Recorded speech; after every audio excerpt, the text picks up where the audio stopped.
Well, it's going to be heard over 4 days. Let's speak now to Anne-Marie Trevelyan, a Conservative MP and board member of the Vote Leave campaign. Chuka Umunna, a Labour MP who voted to remain in the EU. Stephen Gethins, the SNP spokesperson on Europe. Tom Brake, the Liberal Democrat Chief Whip.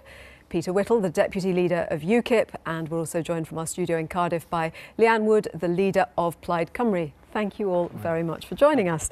I'll come to you first of all, Stephen Gethins, because the SNP argued for Scotland's voice to be heard in the hearings at the Supreme Court. Why is this a matter for the courts? The people have had their say. Well, we live in a parliamentary democracy, and since Vote Leave didn't give us any details about what their plans were, it's right that we scrutinise any plans.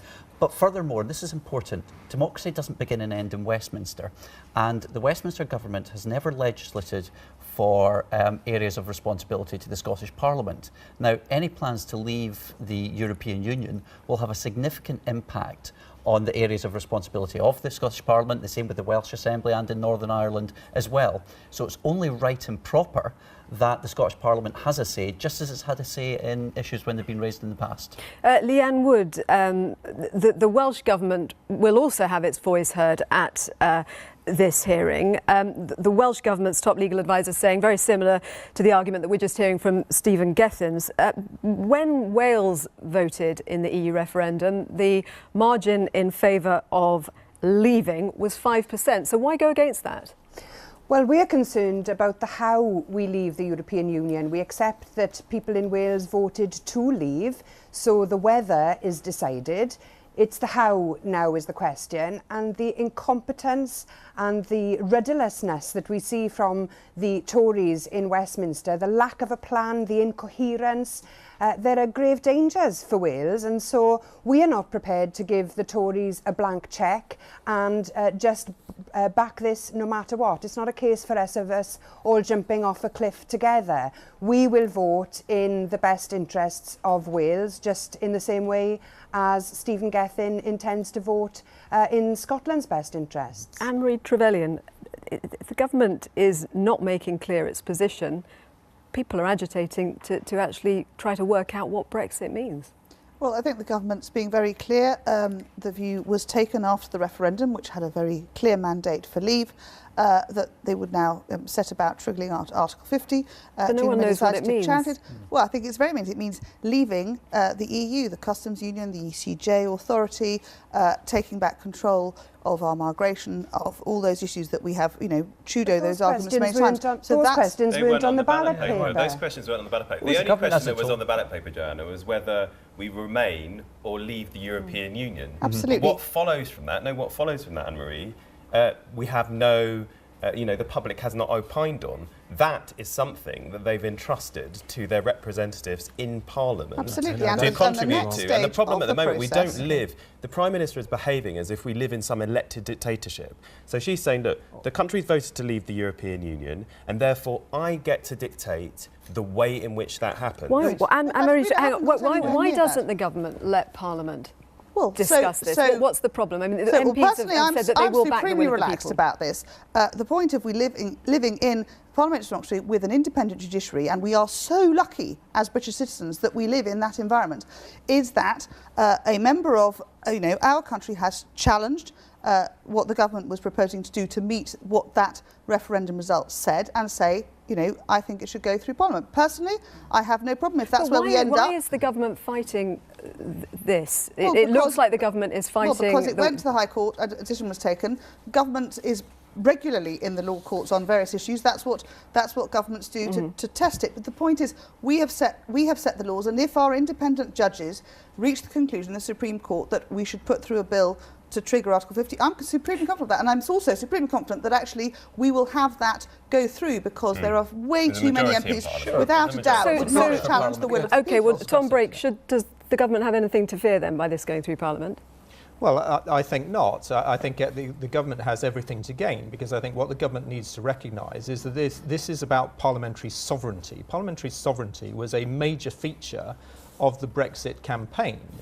Now what the government should do is enable Parliament to have its say on this critical matter in relation to Article 50. What I hope that the government will also concede is that there should be a vote to allow people at the end of the process, but before we leave the European Union, to allow people to vote on what what deal they have secured. Because of course we have, as Chuka was saying, people voted to leave the EU, fair enough, but what they did not vote for, because it was not explained, not on the table, was what position the government was going to adopt on a whole host of issues, from the single market through to the customs union, through to freedom of movement. And what we've heard from government ministers is very different positions articulated in the last 24 hours. I just want to let Peter Whittle come in, because we're not having... outrageous. What you're basically saying is people are too thick to actually understand what they're being asked. People knew exactly what they were voting for. They knew exactly. What that meant was coming out of the EU, control of our borders and our own sovereignty. You talk about parliamentary sovereignty, Tom. You didn't care about that for years and years. Daniel Hannan, one of the leading Brexit campaigners, was arguing for us to stay in the single by the market. EU, So they're right? completely Do different. you do not care about Can I that. just compare Completely. and contrast something? Hang on. Yeah. During the Scottish independence referendum, there was a 670-page white paper. Now, many people didn't agree with that, and I accept that, and we lost. Plus, there were plans for consulting with all the parliamentary leaders in the event of a yes vote. And to be fair to David Cameron, he sat down with Alex Salmond and they hammered out an Edinburgh Agreement, so the question of legality was dealt with. Now, Vote Leave carried out an act of gross irresponsibility by campaigning on a blank piece of paper. The government are continuing that irresponsibility by 6 months on giving us no details. You know, Vote Leave was chaotic, and the way it's been dealt with by the government is utterly chaotic. No, it is and it's taking us down a road that will have an impact on jobs and the economy. This is completely And disingenuous. every single person. The point is, The referendum was a binary question. Vote Leave was the campaign group which was given the authority to actually run the campaign to leave, which was, as Peter says, very simple, which is to leave the EU. And so leaving the single market, even the Prime Minister, who was fighting for Remain, was very clear that that's what it meant. Well, leaving the ECJ, there was one. Joanna, if there was one key pledge that the Leave campaign made, it was that if we leave the European Union, £350 million extra per week will go to the NHS. That was something that 5 current cabinet ministers went around the country telling your viewers would happen, and we've seen precious little indication that it's Is the only way now to be absolutely clear what the people want to have a general election? Because we've had the by-election in Richmond. Tom Brake, your party now has an MP saying she has a mandate to vote against against Article 50, because that's clearly been said by the constituents there. What the by-election does, I think, is tell our Prime Minister that she is supposed to be representing the whole of the country. She seems to have conveniently forgotten that 48% of people voted to remain, and she also appears to have forgotten that in that 52% who voted to leave, there were large numbers of people who actually wanted us, for instance, to stay in the single market.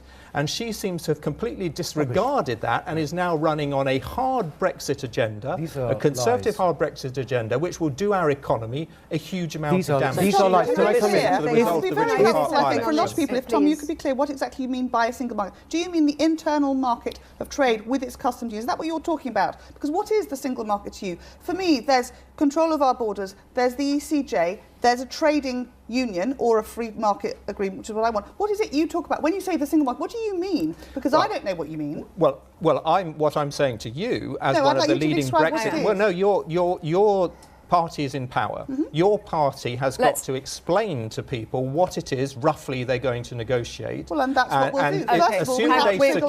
We're going into the wider argument.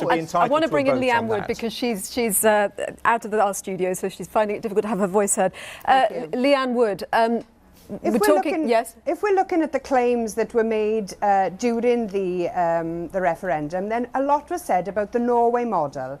Now, the Norway model retains our membership of the single market. It keeps an element of free movement of people, although there is an ability to restrict that by making available a place for people who have a job. Now, that is something that we could look at as something that would be a good model for Wales. It wouldn't put at risk the 200,000 jobs that rely on our access and membership to the single market. That's just membership of the EU. That's just membership. Norway are not a member of the EU. Norway are outside the EU, but they're inside the single market. Sorry to interrupt you. I mean, there's clearly that paper. This is something that we should consider for the future. I mean, I just want to ask you, well, how you think this is playing in Europe, because we're hearing from Europe that they're looking at what's going on here and saying there is no clear strategy. I think the thing that we have to illustrate is you have to illustrate, and this is why I think the noise is off that we had, certainly from the former leader of UKIP. There's a new one now, maybe he'll adopt a different approach.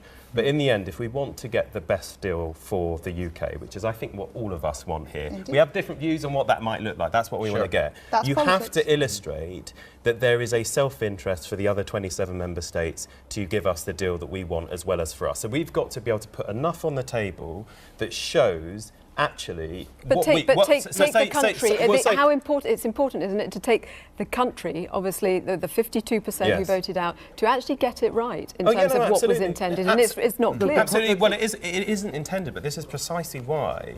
In terms of what was intended by the no vote, the vote to leave, you're right. It isn't absolutely clear what people wanted in terms of the detail beyond leaving, which is why it's important that Parliament gets a say. But with our 27 other EU partners, it's not just about immigration and the economy that we're talking about. There's a lot more that Britain can offer. So, for example, cooperation on security intelligence. We have superior intelligence services to most EU member states. And that's one of the things no, but the question is why we shouldn't cooperate on those things. There's no reason at all. I'm not saying that we shouldn't, but part of the thing you say to them when you're trying to get a deal is that that's one of the things you get from us that we can offer you if you give us what we want. We are at the start. We are at the start of a week-long process on the hearings at the Supreme Court, so hopefully we'll hear your views again. We can come back. You're welcome. You're welcome.